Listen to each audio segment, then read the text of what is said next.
ये खूबसूरत नजारा हिमाचल प्रदेश की राजधानी शिमला का है।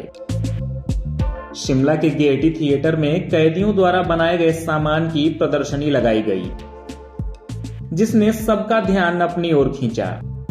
इस प्रदर्शनी का उद्घाटन हिमाचल के डीजीपी संजय कुंडू ने किया।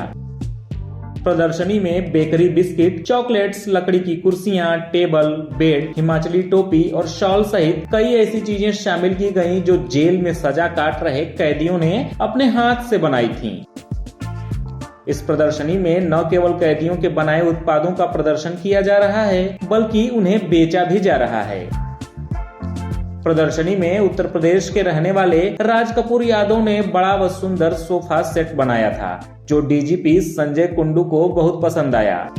डीजीपी संजय कुंडू ने तुरंत ही अपने लिए एक ऐसा ही सोफा बनाने का ऑर्डर भी दे दिया। डीजीपी ने इस दौरान कैदियों के प्रयास की सराहना की। हिमाचल प्रदेश के जेल विभाग का, इनके नेतृत्व का, इनके अधिकारीगण का और जेल में जितने इनमेट्स हैं, बंदी हैं, उनका बहुत बहुत धन्यवाद करता हूं, उनको मुबारक करता हूं।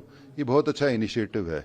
देखिए, जो नॉर्मल थ्योरी है क्राइम एंड पनिशमेंट की, उसमें है कि जेल में जाने के बाद इतना रिमोर्स आना चाहिए कि जब समाज में दोबारा इंटीग्रेट हो तो उसमें कोई क्रिमिनलिटी ना रहे।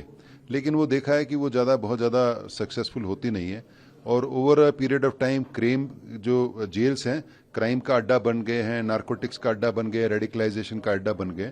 तो मैं दोबारा से इनका बहुत बहुत धन्यवाद करता हूं। इन्होंने क्या किया है, जो इनका हुनर है उसको इस्तेमाल करके इनको प्रोडक्टिव लाइन में लाया है। कैदी राज कपूर यादव के 3 बच्चे भी हैं। ऐसे में वह जेल में रहकर अपनी कला से आजीविका कमा रहे हैं। राज कपूर यादव 2007 से ही यह काम कर रहे हैं। उस समय राज कपूर यादव को जेल नहीं हुई थी। 2016 में जब अंदर आया तो उस टाइम ये सब नहीं होती थी। हमने ये भी सोचा कि काम कैसा हमारा चलेगा, घर का क्या होगा और घर का खर्चा हमारा कैसे चलेगा। लेकिन 2016 में जब ये स्किल चालू हुआ तो धीरे धीरे कभी जैसे 2000, 500, ये बढ़ते बढ़ते आज के डेट में हमारा 10,000 के आसपास हो गया है। लेकिन अब लगता है जहाँ हमारा घर, अब जैसे काम चालू हुआ तो अब हमारा घर इससे चल जाता है। काफ़ी ये हमारे लिए काफ़ी महत्वपूर्ण रखता है और इसके लिए से काम करने के बावजूद हमारे घर का जो टेंशन था वो कुछ कम हो गया और हमारे काम करते हैं, टाइम पास हो जाता है।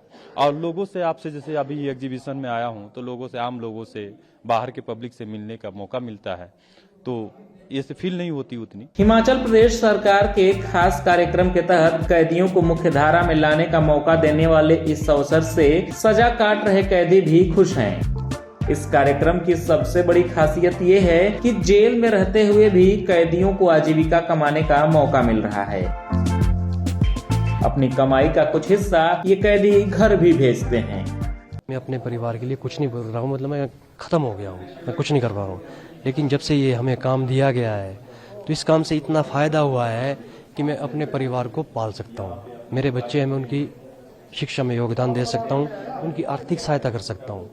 और मेरे को कम से कम कोई 6 साल इस काम को करते हो गए हैं, तो अभी तक अपने परिवार और बच्चों के लिए बहुत कुछ कर चुका हूँ और मेरा परिवार मेरे से खुश है।